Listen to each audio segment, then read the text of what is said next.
Olá, amigos e amigas do canal Atualidades em Ventilação Mecânica. Estamos hoje aqui, início da semana, mais um vídeo. Hoje, o artigo que iremos apresentar são, traduzindo para o português, 10 razões para ser mais atento ao paciente no ajuste ventilatório. Como são 10, eu dividi em duas partes. Hoje a gente vai abordar as 5 primeiras razões e no artigo da semana seguinte as outras 5 razões. Então, se você não está inscrito ainda no canal, se inscreva, tá ok? Para receber todas as notificações de vídeos novos que forem entrando no canal para você receber em primeira mão. Eu sou Valmor Córdova, especialista em fisioterapia e terapia intensiva pela Sobrafi. Vamos lá? Então, esse é o artigo, né? 10 razões para ser mais atento ao paciente quando ajustes da ventilação, publicado na Intensive Care Medicine. Então, a primeira razão que os autores relatam é para encontrar o ajuste ótimo, né? O ajuste otimizado do fluxo inspiratório. Por que ele relata isso? Segundo os autores, o ajuste do fluxo é uma configuração importante na ventilação controlada. Então, você deve, quando ajustar, evitar que tenha-se tempos inspiratórios que sejam muito longos, os quais levarão a taxa de fluxo insuficiente, né? Ele cita um exemplo: com uma frequência respiratória de 20 e um volume corrente de 500, vai levar uma taxa de fluxo de apenas 30 litros por minuto. A gente vê até aqui nesse gráfico, né? Uma taxa de 30 litros seria um fluxo muito curto. Isso causaria desconforto ao paciente, provocando um aumento excessivo de assincronia, principalmente por esforço inspiratório, duplo disparo. Então, os autores relatam que o ajuste ótimo do fluxo deve ser em torno, inicialmente, né, de 60 litros por minuto para atender a demanda ventilatória do paciente. Você vê que quanto menor essa taxa de fluxo, são grandezas inversamente proporcionais. Então, quanto menor for o fluxo, maior vai ser o tempo expiratório, levando esse paciente provavelmente a um quadro de desconforto e assincronia, certo? Então, você tem que ajustar o fluxo de acordo com a necessidade do paciente, que deve ser estimada observando tanto o paciente quanto o traçado das curvas gráficas de fluxo, pressão. Você vê um valor que não tenha assincronia, correto? A segunda razão é para que a gente possa eliminar o duplo disparo. Às vezes, o uso de volumes correntes baixos e às vezes um alto fluxo, até um fluxo muito rápido, pode levar um tempo inspiratório excessivamente curto. Como mencionei, são grandezas inversamente proporcionais o tempo expiratório e o fluxo. Quanto maior um, menor vai ser o outro, certo? Então, qual é o risco de acontecer um tempo muito curto, um fluxo muito grande ou um volume muito baixo? Pode levar ao que a gente vê aqui no primeiro e no último gráfico, um duplo disparo, ou seja, o tempo é tão insuficiente que logo em seguida o paciente realiza outra expiração, levando a um empilhamento de ar e um aumento acentuado do volume, o que pode ser lesivo ao paciente, certo? Então, o duplo disparo deve ser evitado para minimizar esse risco, o risco de um volume muito grande que pode pode lesar o paciente. Então, o modo que a gente pode ajustar isso você tem duas alternativas. O paciente já estiver entrando na ventilação, estiver disparando os ciclos ventilatórios, a gente pode mudar esse paciente para o modo pressão de suporte, certo?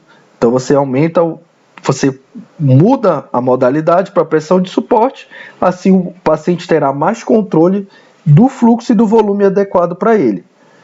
O aumento de sedação, que pode muitas vezes ser realizado, ele não tem um efeito benéfico, vai atrasar o desmame, vai levar esse paciente ao tempo maior de internação, maior risco de fraqueza diafragmática, entre outros riscos que a gente sabe do aumento de sedação, que só leva ao atraso. Então, se o paciente ainda for muito grave, que precise manter um controle rigoroso do volume, então você pode fazer alguns ajustes para reduzir esse duplo disparo. Quais seriam esses ajustes? Promover um fluxo, no caso, um pouco menor, aumentando esse tempo expiratório, dependendo do modo de que você estiver ventilando esse paciente, aumentar o tempo expiratório, certo?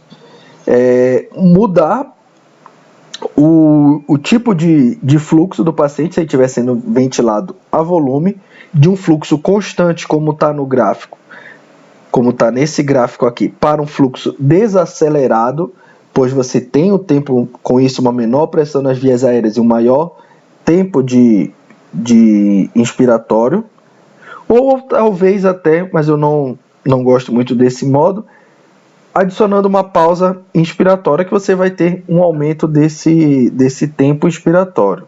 Isso tudo são meios de você evitar o uso de sedativos. Eu acho que o modo mais eficaz de todos mencionados pelo autor é você proporcionar que esse tempo expiratório seja maior, com o fluxo um pouco mais baixo, de acordo com a necessidade do paciente, certo? A terceira razão é você mudar prontamente do modo controlado para o modo de pressão de suporte. O modo de pressão de suporte tem sido utilizado cada vez mais precocemente durante o desmame, né? Às vezes até com pacientes com parâmetros alguns parâmetros ainda elevados, como FO2 alta, PIP elevada. Ajustar o melhor momento para se passar do modo controlado para o modo de pressão de suporte não tem um fator conhecido que indique. No entanto, o que os autores relatam e o que eu também vejo na prática? Você deve tentar fazer essa mudança imediatamente quando os ciclos são desencadeados. O autor relata quando os ciclos são desencadeados em sua maioria pelo paciente.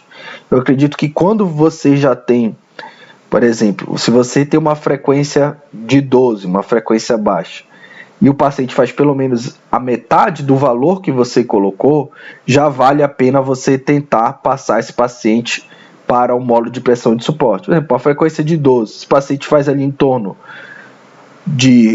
do pouco mais da metade, faz uma frequência, por exemplo, de 18, que a metade de 12 seria 6, né? Faz uma frequência de 18, 17, 16, o paciente mantendo essa frequência, você monitorar esse paciente, ele manter uma frequência adequada, mesmo que não seja a maioria dos ciclos, eu acho que já vale a pena você tentar passar esse paciente para o modo de pressão de suporte e observar no momento inicial, né? Observar ali aquelas primeiras 30 minutos, uma hora, se o paciente vai manter uma frequência adequada e se ele não vai entrar num quadro de hipopneia, hipoventilação, que aí é mais arriscado. Então os autores relatam, mais uma vez, quando o paciente disparar a maioria dos ciclos ventilatórios, correto? Isso você deve ficar atento. Se o paciente demorar, a partir do momento que já melhorou a causa do motivo da intubação, o paciente já está num quadro mais estável e ele demorar para desencadear essa ventilação, tem que se observar se esse paciente não está excessivamente sedado, tá? Tentar, junto com a equipe, fazer o protocolo de despertar diário para ver se esse paciente começa a entrar na ventilação. Tanto ele pode estar com excesso de sedação, como excesso de ventilação, modalidades ainda com volumes altos que possam estar inibindo o paciente de desencadear por conta própria as respirações espontâneas, correto? A quarta razão é ajustar adequadamente a dose de ventilação. O que seria essa dose de ventilação que os autores relatam? É o quanto de suporte ventilatório é dado para esse paciente. A gente sabe que a ventilação mecânica, um dos objetivos da ventilação mecânica é reduzir o esforço respiratório, o esforço inspiratório e respiratório do paciente, bem como o quadro de dispneia, reduzir o trabalho respiratório para que possa ser revertida a causa da intubação e depois extubar esse paciente.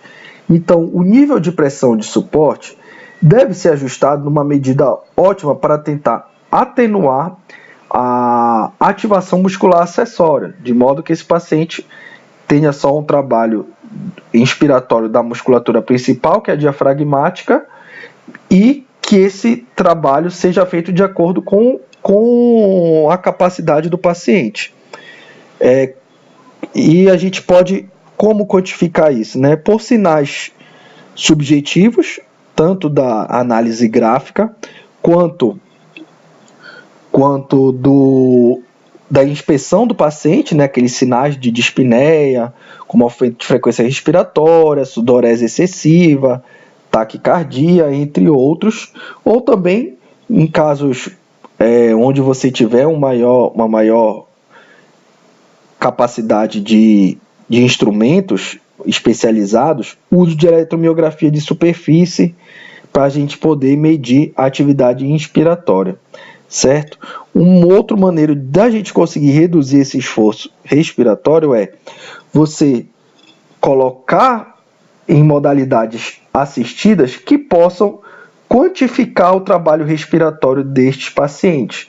Sabe que o modo PAV e o PAV Plus, eles conseguem quantificar o trabalho respiratório e você pode ajustar a ventilação para que ele possa trabalhar dentro de uma faixa desse trabalho respiratório adequada para esse paciente, certo? Ali entre 0,3 e 0,7 de trabalho respiratório. A quinta razão, dessas 10, a gente vai abordar hoje as 5 primeiras. A quinta e última do artigo de hoje é selecionar o nível correto de PIP. A gente sabe que muitos pacientes, principalmente aqueles com doenças obstrutivas, podem desenvolver a autopip ou PIP intrínseca, né? Que traz diversos prejuízos aí de aprisionamento de ar, hiperinsuflação dinâmica. Então, a aplicação de PIP externa, ela vai reduzir o trabalho respiratório do paciente e os esforços inspiratórios ineficazes, que é um tipo de assincronia ventilatória. Então, como é que a gente ajusta? Quando você tem o valor aqui da autopip, a gente tem 2 exemplos aqui. Nesse exemplo inicial, sem o valor de PIP ajustado, né, com uma sensibilidade de -1 e uma autopip de 10 e uma PIP de 10. Então, esse paciente vai fazer um esforço inspiratório de 11, de 1 relativo a essa sensibilidade que precisa superar e 10 relativo a essa autopip que ele precisa superar para então o ar possa ser liberado pelo ventilador e chegar nas vias aéreas. Aqui, ao você ajustar uma PIP contrabalanceando a autopip no valor ali que os autores relatam, né, de 85%, você vê que o esforço inspiratório desse paciente vai diminuir para 3. Por quê? Com uma PIP de 10 e uma PIP intrínseca de 10 e uma PIP externa de 8, a autopip fica de 2. Então ele precisa vencer apenas a sensibilidade e esse valor de autopip que agora foi reduzido. Então você imagina o paciente tentar vencer 11 centímetros de água, vai entrar em um quadro de dispneia, de fadiga muscular, muitas vezes vai fazer esforço inspiratório ineficaz e não vai conseguir disparar o ventilador. Já com um esforço, uma PIP contrabalanceando essa autopip, ele vai diminuir esse esforço inspiratório, permitindo que ele possa desencadear o ciclo respiratório, certo? Então, a gente deve ajustar um nível de PIP para reduzir a autopip e reduzir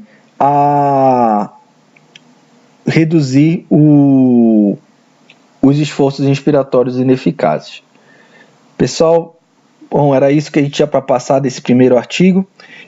Dessa primeira parte do artigo. Espero que tenham gostado. Se você gostou do vídeo, curte o vídeo e compartilha com seus amigos para que possa mais gente ter acesso a esse material. Semana que vem a gente volta com as 5 razões finais da necessidade de ficar mais atento ao paciente para ajuste ventilatório. Eu sou o Valmor Córdova, especialista em fisioterapia e UTI. Até a próxima, fiquem com Deus.